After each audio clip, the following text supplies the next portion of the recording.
Di tengah harapan dunia akan meredanya konflik, negosiasi antara Amerika Serikat dan Iran justru berujung buntu. Upaya diplomasi yang digadang-gadang menjadi titik balik perdamaian, kini berubah menjadi titik baru ketegangan.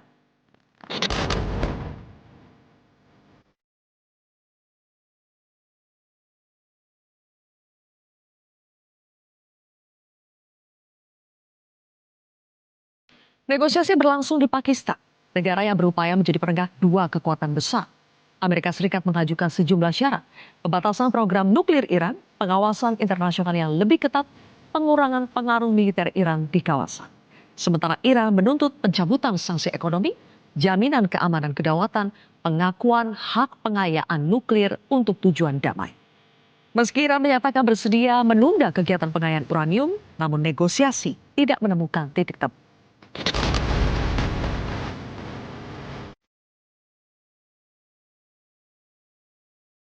We've been at it now for 21 hours, and we've had a number of substantive discussions with the Iranians. That's the good news. The bad news is that we have not reached an agreement, and I think that's bad news for Iran much more than it's bad news for the United States of America. So we go back to the United States having not come to an agreement. We've made very clear what our red lines are, what things we're willing to accommodate them on, and what things we're not willing to accommodate them on.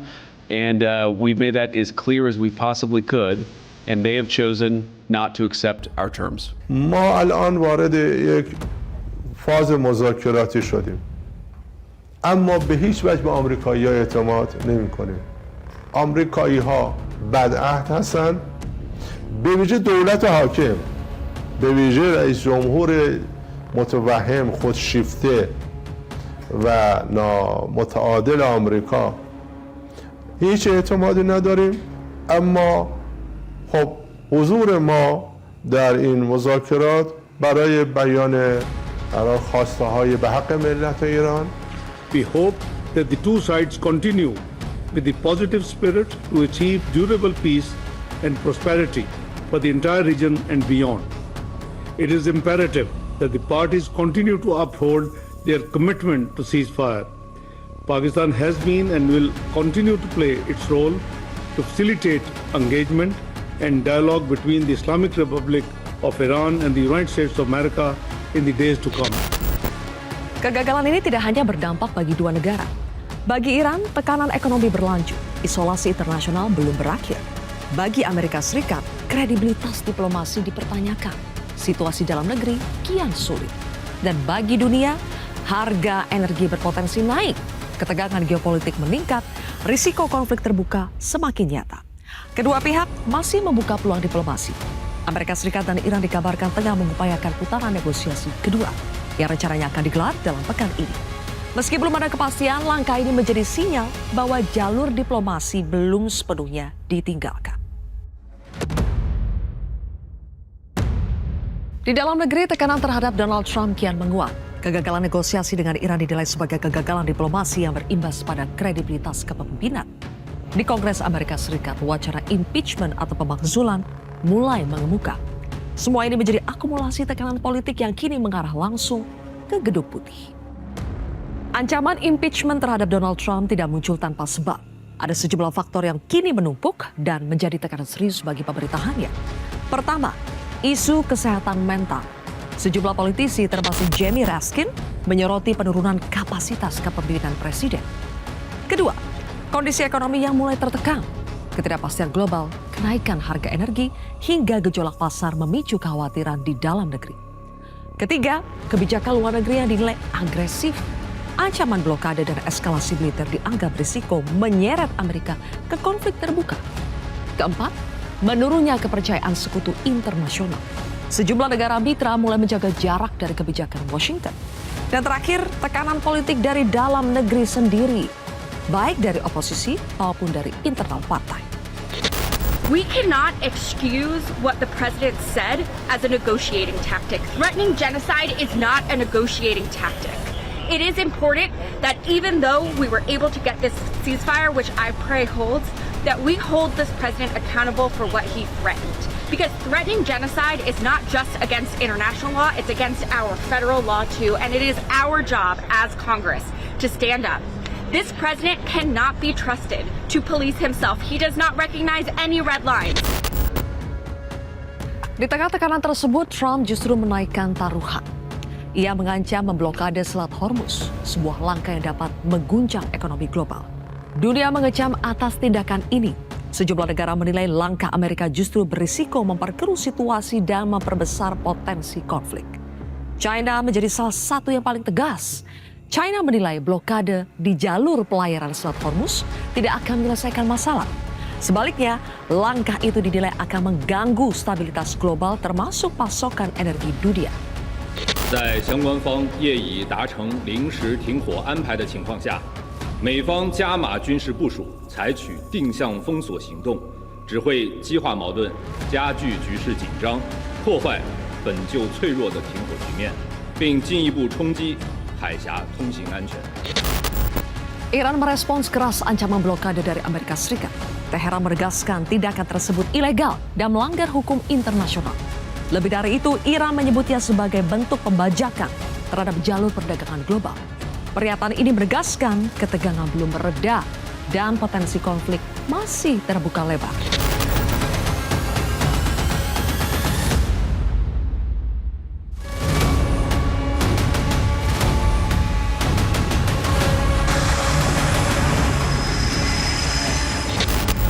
Bahkan dari kubu sekutu sendiri, dukungan terhadap rencana blokade mulai melemah. Negara-negara NATO menunjukkan sikap hati-hati dan tidak serta-merta mendukung langkah Amerika Serikat. Sejumlah negara kunci seperti Inggris dan Prancis dilaporkan menolak terlibat dalam blokade. Mereka menilai langkah tersebut berisiko memperluas konflik dan mengancam stabilitas global.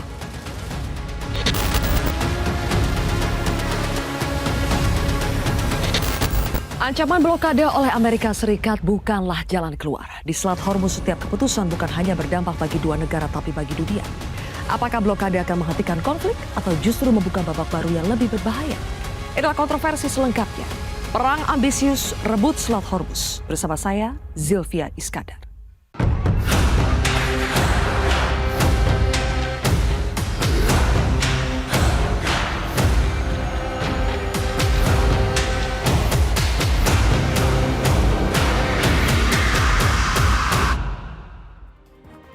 Tiga narasumber sudah hadir di studio Metro TV. Di sebelah kanan saya adalah pakar strategi PPAU, Persatuan Purnawirawan Angkatan Udara, alumni US Air War College, mantan pilot pesawat tempur F-5 dan F-16, Marsma TNI Purnawirawan Agung Sosongko Jati, atau Pak Syarki. Selamat malam. Selamat malam.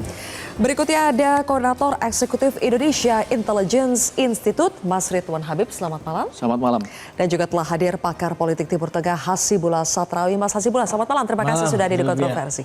Baik, saya langsung mulai dari Pak Syarki. Pak Syarki, 24 jam terakhir sejak Amerika Serikat mengatakan memblokade jalur pelayaran Selat Hormuz, data marine traffic menunjukkan bahwa ada sekitar 20 kapal yang masih bisa melewati Selat Hormuz. Bahkan kapal Iran berukuran super besar mengangkut 2 juta barel minyak pun bisa melewati Selat Hormuz. Jadi pertanyaan saya secara teknis, apakah ancaman Amerika Serikat untuk memblokade jalur pelayaran Selat Hormuz itu sulit untuk diimplementasikan? Jadi yang kita lihat tuh kadang-kadang kita melihat itu adalah militer melarang tidak boleh lewat, itu adalah suatu keharusan. Tidak boleh Anda lewat. Tapi kan di selain militer juga ada diplomasi dan acara di belakang layar. Kalau dengan data yang ini bila itu betul, berarti di belakang layar sebetulnya Iran dan Amerika itu sudah mulai ada kesepakatan untuk beberapa hal bisa jalan, tetapi untuk dalam menjaga muka Amerika, berkaitan Amerika tetap tangguh dan gigih, dia melaksanakan. Karena berita-berita di media barat itu adalah 6 kapal tidak boleh lewat. Tapi di media lain seperti media-media yang bukan barat, seperti di Anadolu dari Turki atau dari Al Jazeera, itu mengabarkan 20 lolos. Tapi tidak menjadi berita di barat, sama sekali tidak peduli karena memang beritanya itu yang apa yang diberikan oleh Pentagon itu yang disiarkan. Karena mereka ada aturan semacam itu. Akhirnya yang penting bagi Trump atau pemerintahnya adalah berita ini bahwa nyata mereka sukses berhasil membuat kesulitan untuk Iran mengirim. Tapi soal ada yang bocor itu adalah cerita lain karena memang Amerika akan dirugikan kalau aliran minyak terhenti. Kenapa? Akan menaikkan harga minyak seperti ada urut-urutan bencana itu dari mulai inflasi, berakhir dengan resesi, berakhir dengan kalah secara politik di Amerika. Nah, jadi di sini terbukti di belakang layar karena juga dari ucapan-ucapan Trump yang naik dan turun, contohnya seperti oh ya kita 2 hari lagi akan perundingan, kemudian oh Cina akan saya buka segala macam. itu menunjukkan bahwa ancamannya itu juga di belakang layar itu juga sebetulnya tidak seperti itu. Jadi memang negara besar itu terus terang memang Amerika kan lebih lemah ya. Mungkin Iran pun juga negara rasional. Setelah mereka bertemu, mungkin juga di belakang layarnya ada suatu kesepakatan, ada beberapa tindakan, udah biarin aja. Karena ada satu hal yang saya lihat beberapa waktu seminggu yang lalu, pada saat ada misi yang gagal, di mana 8 pesawat jatuh, itu ada beberapa personil Amerika yang terperangkap di Iran. Tapi kemudian setelah itu mereka bisa berangkat naik pesawat jemputan dan dengan aman. Artinya loh, harusnya kan itu ditangkap, ditembakin atau bertempur, tapi habis itu bisa pergi dengan tenang. Oh, jangan-jangan pada saat itu udah kesepakatan udah dimulai di situ. Tapi sandiwaranya jalan sampai di sini. Karena kan toh bagaimanapun rakyat Iran pasti marah ngeliat pemerintahnya ternyata ada hubungan kerjasama gitu. Dan juga rakyat Amerika juga sama. Akhirnya dibutuhkan suatu sandiwara political drama yang membuat biar ini kelihatan bisa eksis strategi benar. Jadi perang syaraf yang terjadi di depan layar itu belum tentu sama di belakang layar ya? Oh iya, karena ada satu hal yang saya ketahui persis dan itu bisa dibuktikan. Proyek pembangunan real estate dan lapangan golf antara keluarga Trump, anaknya itu si permantunya itu dengan klub perintah Qatar, itu nggak disenggol sama sekali. Artinya di belakang layar ada sesuatu yang ini, yang saya saat ini nggak bisa buktikan ya. Tapi biasanya itu kalau kita mau mencari itu ada di dalam internet hal-hal seperti itu yang dijelaskan. Tetapi media Barat biasanya orang percaya wah kalau nggak ada di CNN tidak ada, kalau nggak ada di Reuters nggak ada. Padahal ada juga media-media lain yang bisa memberikan informasi seperti yang 20 itu lewat. Betul. Tapi kalau kapal induk Amerika Serikat USS Abraham Lincoln kemudian juga 2 kapal perusak yaitu standby di sekitaran Selat Hormuz. Ada 12 kapal perusak di situ. Itu betul? Betul. Tetapi kan sebetulnya Abraham Lincoln itu ada 5 atau 6 kapal yang nggak boleh pergi. Karena itu harus melindungi dia dengan sistem radarnya. Kalau itu pergi untuk ngawal. Jadi gini, itu sebetulnya nanti di peta akan saya jelaskan. Jadi sebetulnya kapal-kapal ini tidak di Selat Hormuz, tidak di Teluk Oman, tetapi di Laut Arab dekat Samudra Hindia. Kenapa? Karena pertama takut sama ancaman rudal Iran dan mereka jaga alur pelayaran. Nanti kita eksplorasi di situ ya Pak Syarki karena ada visualisasinya. Saya pindah dulu ke Mas Ridwan. Mas Ridwan, ancaman blokade Selat Hormuz yang dilakukan oleh Amerika Serikat itu kan sebetulnya mengancam keberlangsungan gencatan senjata yang periodenya selama 2 minggu sejak 8 April. Kemudian juga mengganggu keberlanjutan negosiasi tahap 2. Tapi menurut Anda kenapa Trump malah mengancam blokade jalur pelayaran Selat Hormuz di Teluk Persia dan juga Teluk Oman? Saya kira ini juga setuju dengan Pak Syarki ya, itu bluffing saja Mbak Sylvia. Karena mereka tentu saja tidak berani melakukan grand maritime warfare langsung ya di Selat Hormuz. Jadi yang bisa mereka lakukan adalah melakukan ancaman blokade dengan menggertak begitu ya dan menyiagakan destroyer mereka. Kita tahu secara maritim kekuatan Iran sangat kuat di sekitar Selat Hormuz yang panjangnya 167 km dengan lebar 33 km itu. Iran misalnya mempunyai sekitar 50 sampai 100 kapal cepat Zulfikar yang panjangnya 14 meter. Yang itu bisa secara aktif menjadi counter ketika misalnya kapal destroyer dari Amerika masuk ke Selat Hormuz. Mereka juga punya rudal pesisir ya.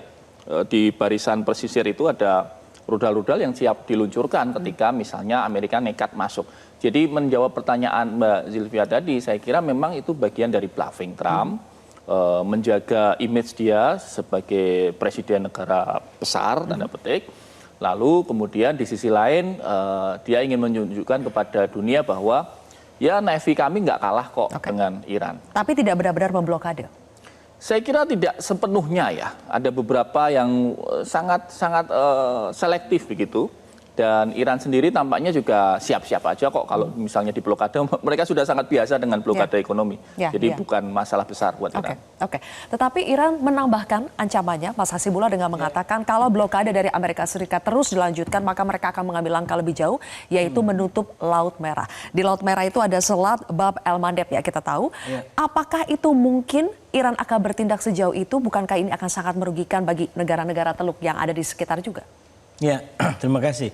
Kalau saya ikutin dari perkembangan terbaru, nyambung ke pertanyaannya Sylvia tadi, jumpa pers yang disampaikan oleh Menhan Amerika dan jenderal-jenderal terkait, menurut saya memang ada relevansi dengan yang telah disampaikan oleh Mas Agung dan Mas Habib. Misalkan tentang bagaimana Menhan Amerika menjawab ancaman daripada Iran kalau sampai kapal-kapal mereka diserang melalui senjata-senjata mereka. Itu yang disampaikan bahwa itu akan menjadi pelanggaran terhadap hukum internasional. Tapi persoalannya kalau kita membaca lebih dalam, justru perang ini sudah tidak punya landasan hukum. Perangnya secara umum sudah nggak punya landasan hukum, apalagi yang dilakukan di Selat Hormuz. Jadi justru itu akan menjadi dalil yang memberatkan bagi Amerika dan Israel daripada bagi Iran yang memang secara hukum dia diuntungkan. Cuman memang secara politik dari semua perkembangan ini bagi saya mengkonfirmasi dua hal. Yang pertama, betapa di level diskursus dan wacana Iran itu makin digdaya. Pertanyaannya Zilvia tadi, ketika Selat Hormuz diblokade oleh Amerika, ancamannya Iran adalah kami akan memblokade di di Laut Arab, di Bab Mandeb. Dan itu cukup mungkin karena dia punya konsep yang disebut sebagai wihdadus saha. Ini konsep dalam bahasa Arab yang artinya lokasi bisa beda-beda, teritori beda-beda, tapi dia dalam satu kesatuan manajemen. Dan itulah yang diterapkan dengan sangat mematikan sekarang, dioperasionalkan, yaitu ketika katakanlah Hizbullah, lalu kemudian Houthi, sama-sama melakukan sebuah serangan ke Israel dalam koordinasi yang sangat bagus. Sehingga rudal-rudal ini mengarah pada tujuan yang sama di waktu yang sama, dan itu yang bikin kemudian banyak pertahanan Israel kelabakan. Jadi itu konsep wihdatus saha atau satu kesatuan teritori walaupun tempatnya beda-beda. Ya, nah, Iran bersama proksi-proksinya. Bersama proksi-proksinya. Nah, dalam konteks itu memang menurut saya kejutannya adalah dua. Bagaimana Iran yang mulai didesak lewat blokade Hormuz ini kemudian ngancam balik. Ini coba bayangkan negara yang dibombardir 40 hari dengan berbagai macam klaim superioritas udara itu ternyata masih mampu mengancam balik. Ya. Di saat dia terdesak, saya yakin efektivitas daripada blokade Hormuz ada. Itu terlalu terlalu naif barangkali kalau sampai kita mengatakan nggak ada sama sekali. Saya yakin itu ada.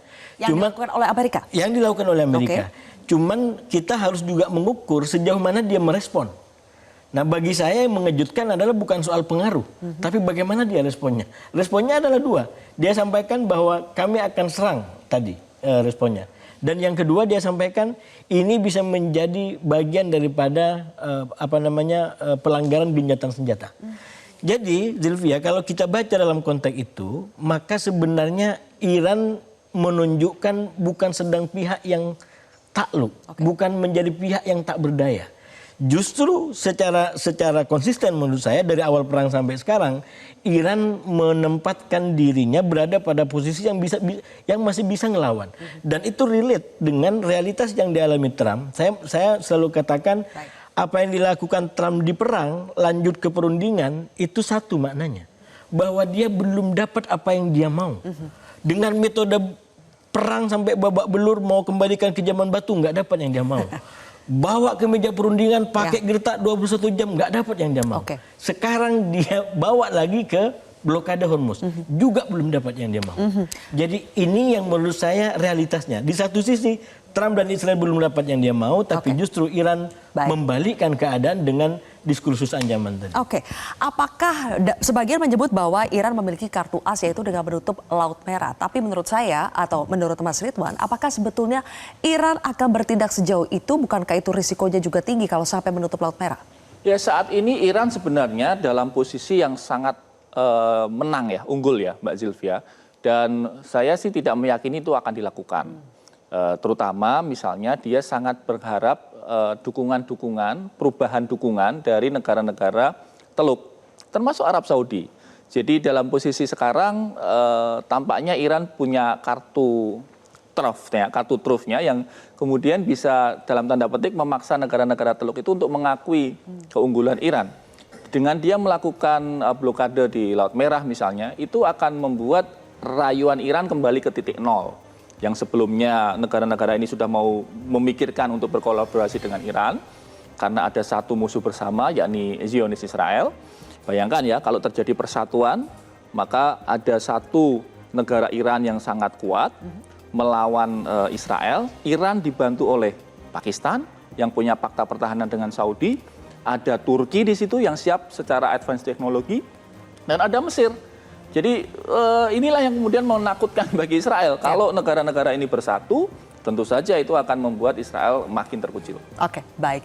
Satu hal juga yang kita lihat perkembangannya dalam minggu ini adalah jelang pendekatan atau semakin dekatnya hari untuk melaksanakan perundingan tahap kedua seperti kata Trump, kita melihat peran dari China. Negara adidaya juga yang semakin aktif melakukan berbagai konsolidasi dengan negara-negara yang ada di sekitarnya dan juga semakin banyak negara yang mendekat ke China. Seperti apa sebetulnya posisi dan peran China di pusaran perang antara Amerika Serikat Israel versus Iran? Sesaat lagi kami akan bahas.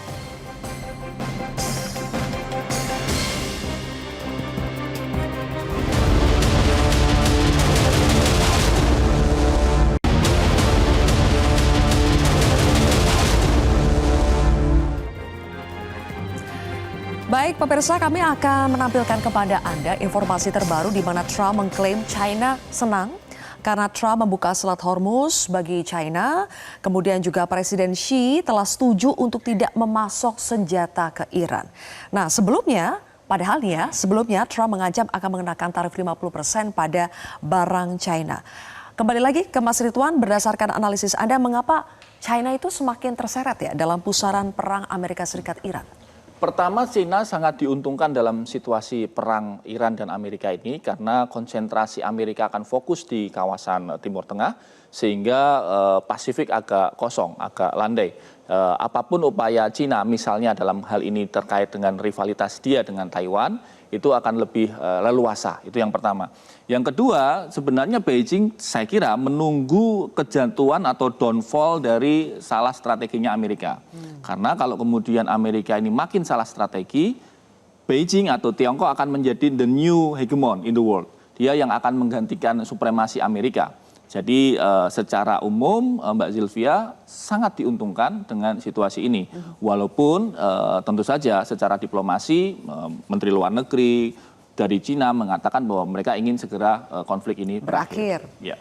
Tapi Anda melihat sebetulnya China justru diuntungkan dengan adanya perang ini? Sangat diuntungkan. Dari suplai energi dia juga akan menjadi resources baru dan dia juga sekali lagi dia akan menjadi satu kesempatan emas buat dia untuk menjadi super hegemon di dunia. Oke, kalau Mas Hasibullah, peran dari China kita lihat semakin jelas ya, terutama dalam perundingan. Dari Pakistan sendiri menyebutkan bahwa mereka berterima kasih kepada China yang turut berperan dalam terjadinya negosiasi antara Amerika dengan Iran. Tapi bagaimana dengan negosiasi selanjutnya? Apakah di situ Anda melihat peran China semakin sentral atau justru negara-negara Timur Tengah yang mulai juga ikut berperan supaya perang ini cepat berakhir? Saya rasa kalau kita bicara tentang peran Cina terutama dalam konteks regional Timur Tengah, itu rasa-rasanya tidak akan ada satu analis pun yang meragukan itu. Karena memang Cina betul-betul punya peran, punya pengaruh yang luar biasa dan sampai hari ini sudah banyak fakta yang itu menjadi positif gara-gara intervensi dan peran dari Cina. Misalkan hubungan baik ya antara Arab Saudi dengan Iran yang itu dimediasi aktornya adalah Cina.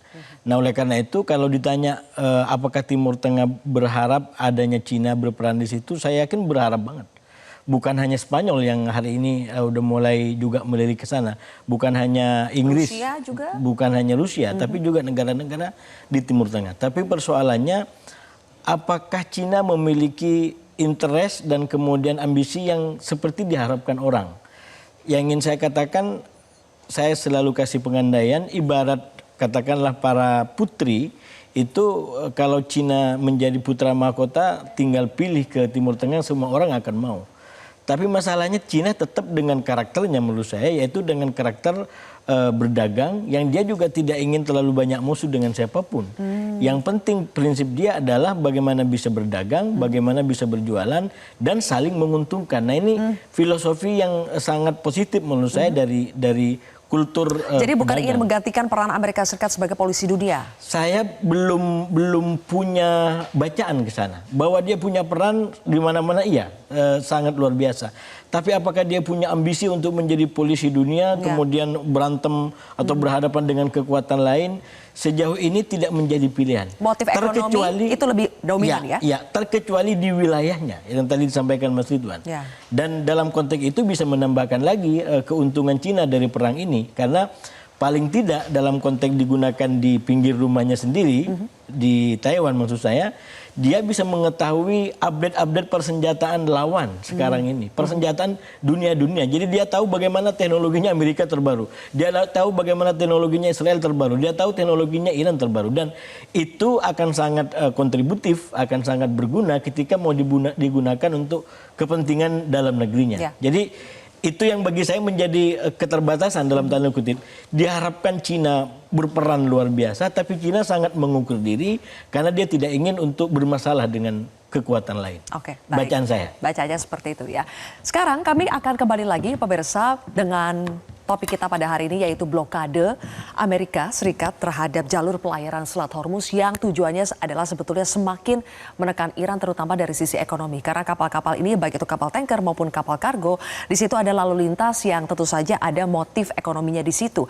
Apakah dengan memberikan tekanan ekonomi yang semakin dalam kepada Iran, ini akan membuat Iran melunak di perundingan atau negosiasi berikutnya? Saya ingin minta pendapat dari Pak Syarki. Pak Syarki, silakan bergabung di sini. Kita akan tampilkan ya ilustrasinya seperti apa. Karena Pak Syarki sudah membuat peta, mungkin juga banyak orang yang bertanya, ancaman blokade Amerika Serikat itu Pak Syarki sebetulnya mungkin tidak dilaksanakan. Kalau dilaksanakan, dia itu kapal-kapalnya standby di mana sih? Oke.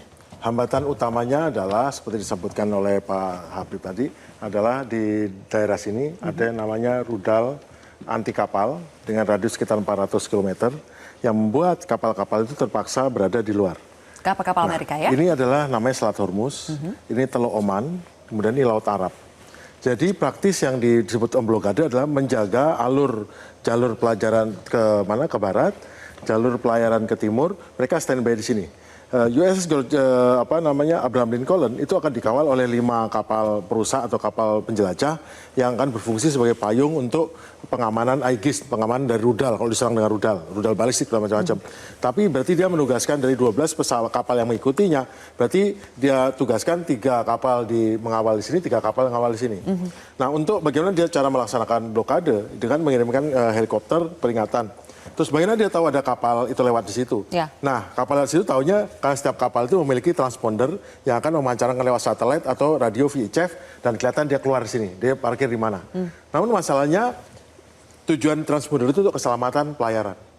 Kenapa 20 kapal itu bisa kabur? Mereka mematikan VHF dan dia terbang nyusuri sini. Jadi kalau tidak menyala, tahu dari mana? Dari satelit. Tapi satelit pun juga kan tidak khusus ngawasin kapal, meskipun kapal itu gede, tanker, tapi kan itu tetap benda kecil ya. Tidak ngelihat, dia lewat saja. Dan menurut saya juga sepengetahuan Amerika. Karena apa? Karena nyatanya super tanker yang gede lolos. Artinya memang ada kesepakatan kapal yang lolos, ada kapal yang dicegat.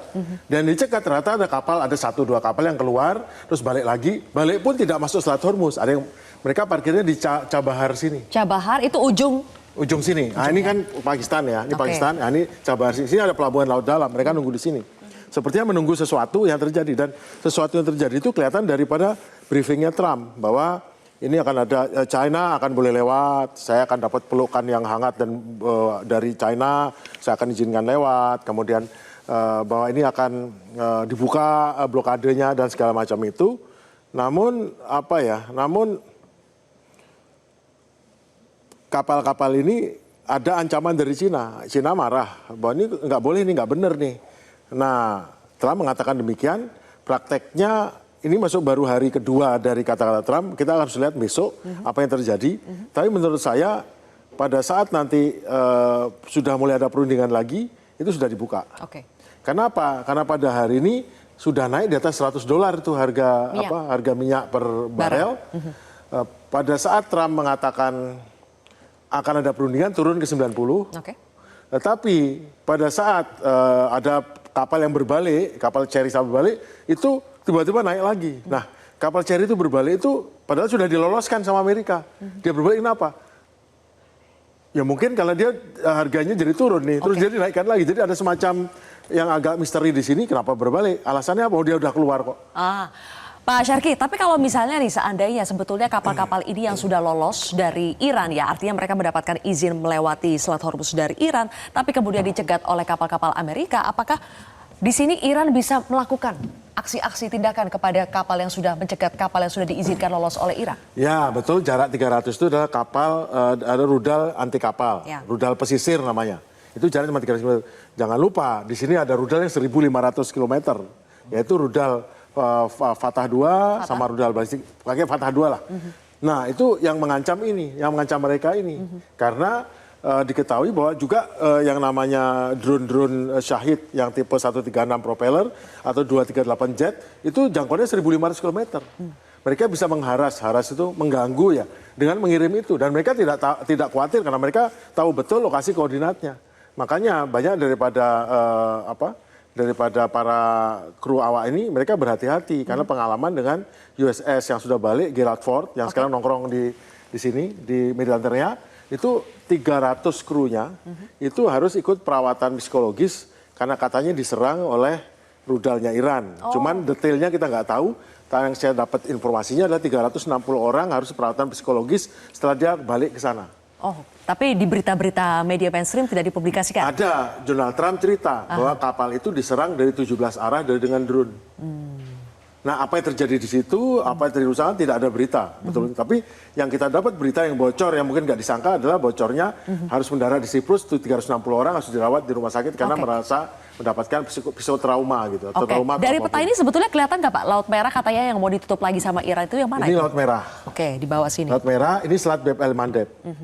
Nah, ini Houthi di sini. Dan di sini Houthi udah punya rudal nih, lihat. Saya buat rudalnya 300. Ini jangkauan rudal Houthi? Iya, rudal Houthi untuk rudal anti kapal. Houthi juga punya rudal balistik yang untuk dikirimkan untuk ke Israel kan, dari Houthi. Nah, saya pasang sini cuma lingkaran radius rudal anti kapal dan pasti praktis Amerika saja sama Houthi berdamai tahun lalu pada bulan Maret sampai Mei. Kenapa? Karena nggak sanggup untuk menghancurkan Houthi. Houthi yang sekecil itu aja Amerika nggak sanggup, apalagi yang segede ini. Oke, baik kalau begitu. Tapi Pak Agung, yang saya baca juga Pak Agung mengatakan sebetulnya satu percikan saja di Selat Hormuz itu akan membuat ada pestanya kembang api. Nanti kita akan lanjutkan lagi Pak Agung, tapi kita harus jeda terlebih dahulu pemirsa. Kontroversi akan kembali sesaat lagi. Silakan kembali ke tempat ya, Pak Syarki.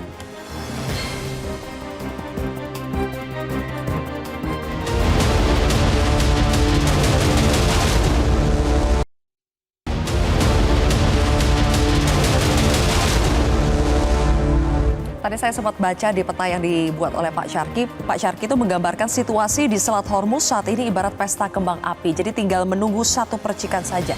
Apa yang bisa memunculkan percikan itu, Pak Syarki?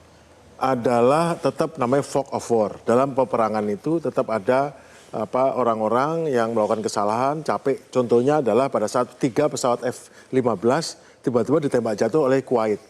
Jadi pihak-pihak saling menekan, menimbulkan stres baik sebagai sistem dan sebagai perorangan.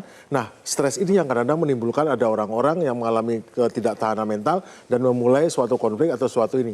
Yang kedua adalah juga mungkin di-trigger oleh kesengajaan ataupun cipta kondisi, false flag namanya. Gimana tuh Pak? Ya itu seperti gak tahu apa-apa tiba-tiba Kuwait diserang dengan rudal, dengan drone. Oh ini dari Iran, padahal yang ngirim dari Mossad apa segala macam. Itu yang terjadi pada saat ini. Memang saat ini saat yang panas, yang harus berhati-hati, setiap pihak berhati-hati. Tapi tetap aja ada pihak-pihak mungkin di dalam tubuhnya Iran atau tubuh di Amerika atau Israel atau orang lain yang ingin menarik keuntungan, yang ingin membuat ini menjadi pecah perang, konflik karena perdamaian itu kadang-kadang merugikan sebagian orang karena tiba-tiba mereka berhenti rezekinya atau mungkin tiba-tiba menjadi suasana menjadi tidak nyaman. Banyak pihak yang tidak menginginkan perang ini selesai. Oh iya, siapa tuh Pak? Israel dan pendukungnya.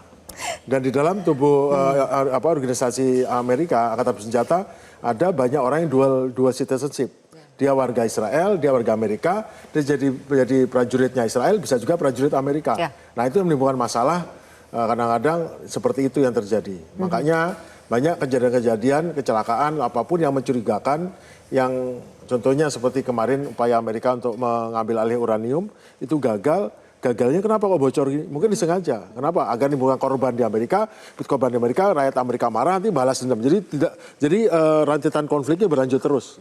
Jadi kadang-kadang kan kita tahu juga bahwa sebetulnya perang ini tidak diinginkan oleh Angkatan Senjata Amerika, oleh intelijen. Dan itu juga alasannya kenapa sekarang kita kan nggak tahu. Netanyahu itu tinggalnya di Jerman sekarang. Karena Wing of Zion, pesawat kepresidenan itu di Jerman. Kenapa? Dia adalah jadi sasaran tembak dari banyak orang karena gara-gara dia Amerika nggak bisa lepas, nggak bisa ikut tersangkut. Nah sekarang ada kemungkinan assassination dilakukan oleh ini. Trump saja di assassination sama orangnya. Saya kira Bibi juga menjadi korban inceran asasinasi bukan saja dari Iran dalam negerinya atau mungkin dari pihak Amerika sendiri. Karena yang terakhir pernah kita ketahui, bayangkan Netanyahu itu pernah dihajar, bunkernya tepat gitu. Loh, gimana orang Iran bisa tahu dia ada di situ? Nah itu kan habis itu dia nggak pernah muncul berapa lama, dia tuh di Jerman ternyata. Orang Iran bisa tahu apa karena matanya sebetulnya diberikan oleh China? China yang selama ini memberikan Rusia yang informasi. memberikan satelit memberikan gambaran dari atas 20 kayak God Eyes of You atau burung yang selalu 24 jam untuk tahu gimana geraknya, sama seperti yang diberikan Amerika pada Ukraina. Dan Cina memberikan alat pemandu sehingga sasarannya bisa tepat dengan CEP, Circular Error Probable, atau kemungkinan perkenaannya cuma 10 meter. Oke. Mudah-mudahan ya akan terjadi lagi negosiasi. Trump juga mengatakan katanya dalam 2 hari kemungkinan akan terjadi negosiasi lanjutan. Dan hari ini kita juga sudah melihat bahwa Jenderal Asim Munir itu sudah tiba dari Pakistan ke Teheran ya. Mas Ridwan, apakah Anda melihat bahwa akan ada peluang di negosiasi tahap kedua ini tercapainya titik terang? Ada titik temu di antara kedua negara? Jadi analis perang internasional ini terbagi jadi 2 mazhab, Mbak Sylvia ya. Ada yang mazhab positif, ada yang mazhab pesimistis. Saya termasuk ikut yang mazhab pesimistis. Kenapa itu? Jadi melihat dari karakteristik pemimpin IRGC hari ini, misalnya Jenderal Fahidi, kemudian penggantinya Laksamana Tangsiri itu adalah Laksamana Bogoiri. Ini karakter-karakter war-nya tidak akan mudah berhenti. Jadi mereka karakter yang perang sampai tuntas. Dan termasuk juga sudah beberapa kali ya di Press TV, di IRNA, di media-media Iran, wawancara-wawancara terhadap rakyat Iran, mereka menginginkan perang berlanjut. Jadi dari sisi Iran tampaknya mereka persisten dan mereka bersiap untuk melanjutkan perang. Tapi yang menjadi wakilnya kan Khalibaf dengan Menlu Araghchi. Tentu, tetapi kan ini satu struktur kepemimpinan yang tunggal ya, struktur komando. Di bawah Ayatullah Mujtaba Khomeini. Jadi Mujtaba Khomeini tentu juga mendapatkan banyak sekali advice, terutama karena ada isu bahwa Mujtaba sebenarnya dalam posisi yang tidak fit untuk memimpin, sehingga sekarang yang memimpin sebenarnya Fahidi. Covernya adalah Mujtaba. Jadi kembali ke tadi, saya kira memang dari sisi Iran akan tetap teguh. Dan bahkan saya membaca yang terbaru ini Mbak Sylvia, ada sebuah himbauan untuk melakukan strategi kapal syahid. Jadi, apa itu? Kapal syahid itu tadi menambahkan Pak Agung tadi ya. Jadi ada beberapa kelompok dari Angkatan Laut Iran yang memang mereka sudah eager untuk mati mulia. Maka kemudian mereka mencoba menawarkan strategi kapal syahid itu, kalau boleh saya ilustrasikan sedikit. Misalnya ini ada satu kapal destroyer dari Amerika, misalnya USS Murphy atau USS Frank Peterson. Nah kapal syahid itu kapal cepat Zulfikar itu. Kapal cepat ini 155 meter, ini cuma 14 meter. Tetapi ini krunya 4, ini 330 orang. Nah yang 4 ini, karena ini strategi kapal syahid dengan berbagai macam caranya, ini bisa 20, bisa 30 untuk mengakali tadi yang disampaikan Pak Agung, rudal Aikisnya, sonar Aikisnya, dia menabrakkan kapalnya ini. Sehingga resikonya adalah mereka mati syahid. Tetapi yang terjadi adalah tentu saja destroyernya akan rusak parah. 300 krunya di atas kapal itu. Dan itu akan sangat memukul politik dalam negeri Amerika, tentu saja kalau ini terjadi. Nah ada yang mengusulkan demikian di kalangan mereka. Apakah itu akan terwujud? Belum tentu. Tetapi kalau itu terwujud, maka ya perdamaian masih jauh. Yang menahannya mungkin hanya karena saat ini masih dalam periode gencatan senjata ya? Ya, yang akan berakhir kira-kira 4 hari lagi. Baik. Kalau Mas Hasibullah menilai apakah batu sandungannya di mana sih kalau misalnya Mas Ridwan kan yang pesimistis ya. Tapi apa yang membuat atau batu sandungannya itu di mana yang membuat kedua negara ini, Amerika Serikat dengan Iran, tidak akan ketemu dalam negosiasi berikutnya? Sebenarnya kalau kita bicara dalam nalar pesimistis tadi, dua belah pihak ini sandungannya satu, tidak mau mengakui realitas baru. Realitas baru yang saya maksud itu setelah perang 40 hari babak belur begitu dan Iran tidak mati, itu adalah realitas baru. Mestinya kalau kembali kepada realitas baru itu lebih mudah penyelesaiannya. Tapi ini sama-sama nggak mau mengakui realitas yang baru. Iya, Amerika tidak mau mengakui realitas Iran yang ternyata punya daya tahan sedemikian rupa. Iran pun nggak mau mengakui realitas baru bahwa Amerika punya kemampuan yang dia sampaikan ini baru 10% dari kekuatan yang digunakan.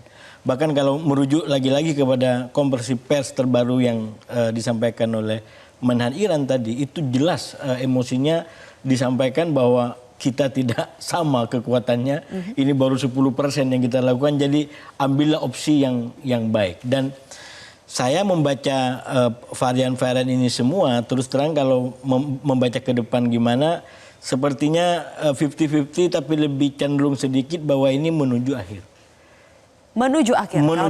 Menuju akhir. Karena bagi saya cara bacanya dipermudah dari dua arah. Yang pertama kalau dari Amerika, saya selalu sampaikan dari awal sampai sekarang, ada kesalahan kalkulasi dari Trump yang itu coba diperbaiki walaupun itu menjadi berat. Salah kalkulasinya adalah karena dengan gol cepat yang saya simulasikan begitu, ternyata enggak menjadi kemenangan. Justru menjadi awal bagi sebuah perjuangan yang lebih heroik. Sehingga dia harus memperbaiki, dan cara memperbaikinya adalah dengan berbagai macam cara agar perang ini bisa berakhir. Dan makin ke sini makin menunjukkan bahwa Trump memang tidak mengontrol keadaan. Karena itu dia gunakan berbagai macam cara, deadline demi deadline, bahkan perundingannya pun dirusak di last minute, karena info yang terbaru kan disampaikan sebenarnya dari awal sampai menjelang akhir itu positif. Tapi tiba-tiba ada telepon dan perubahan mendadak, wapresnya mendadak. Jadi itu berarti skenario yang ingin dia lakukan dan dia ingin dapat pada waktunya. Jadi dari Amerika mau deal, bahasanya mau deal. Iran udah dari awal, kalau kami berhenti diserang, deal kita. Makanya, poin yang disampaikan oleh JD Vance, Wakil Presiden Amerika Serikat, yang katanya membuat akhirnya deal itu tidak terjadi adalah soal Iran yang tetap ngotot untuk tetap mempertahankan hak pengayaan uraniumnya. Nanti kami akan bahas, usai jeda pemirsa, tetaplah di Kontroversi.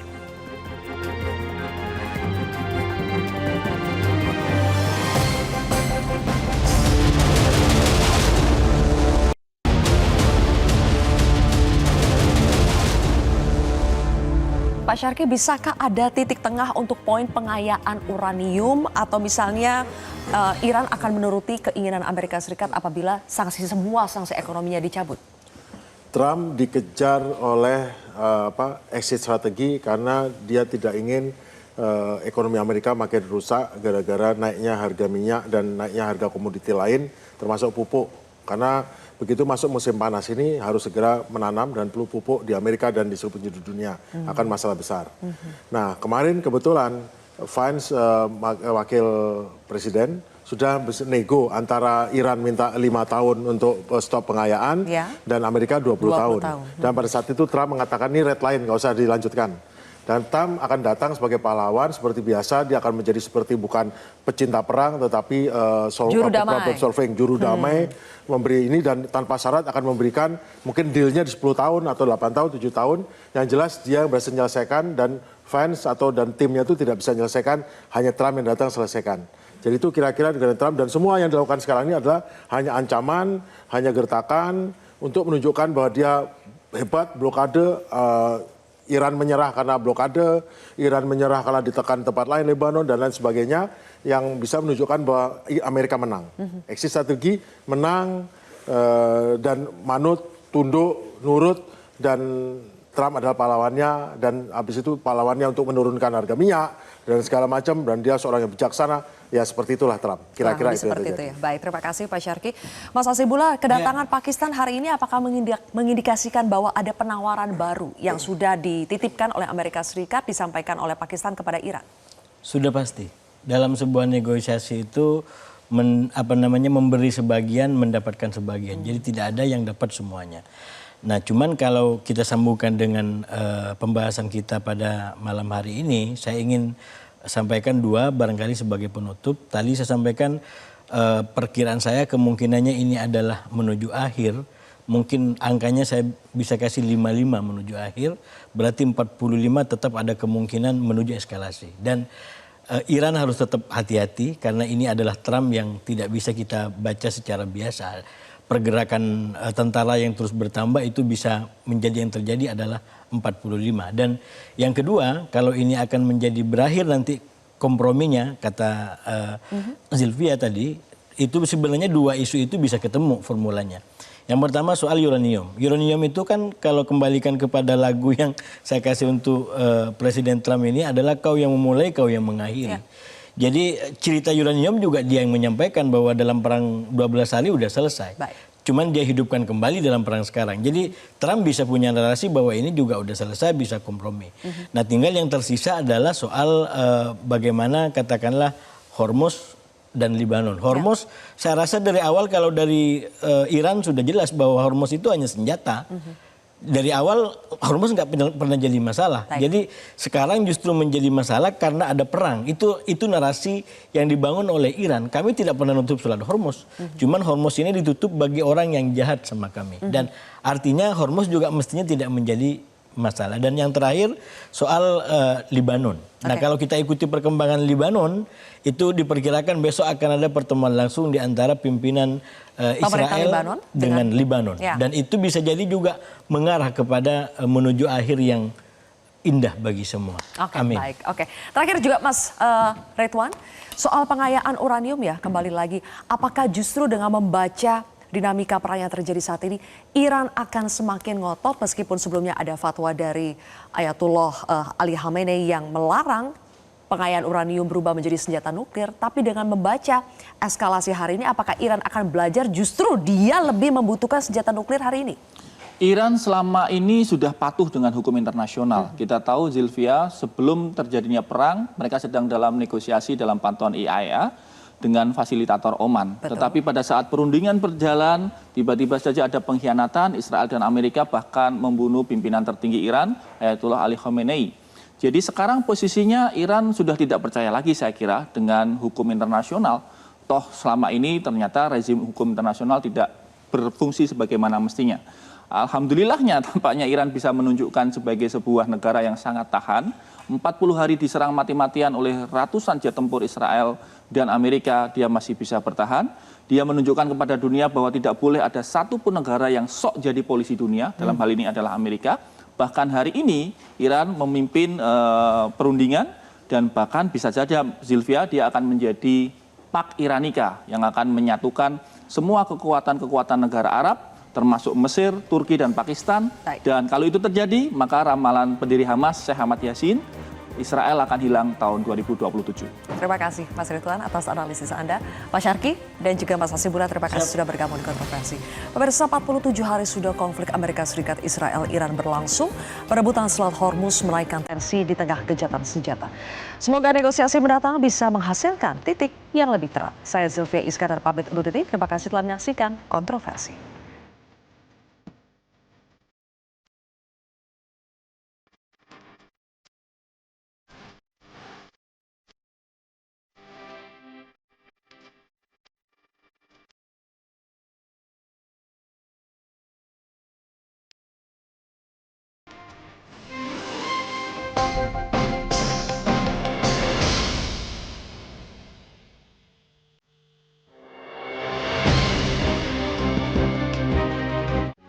Metro TV.